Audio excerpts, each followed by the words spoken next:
Welcome back, you guys. Sean and Alice here, Bay Real Experts, Coldwell Banker Residential Real Estate. Panama City Beach, Florida.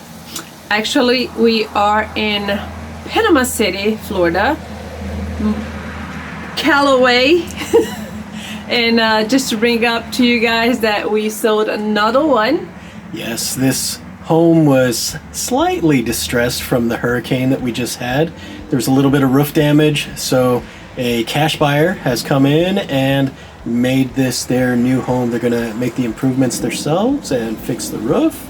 And you know what, we're kind of seeing this happening all over Bay County, where there's some unique opportunities where people are able to get into some homes at a great value. Maybe you are one of those buyers. We do have some other opportunities that you could definitely take advantage of. And if you're looking to sell, please get in contact with us. Our contact information is below as always.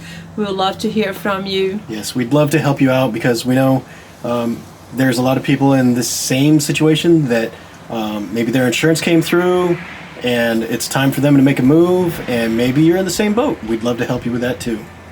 And don't forget to subscribe. Yes, please. Hit the subscribe button. We'll talk to you guys next time. Thank you. Bye for now.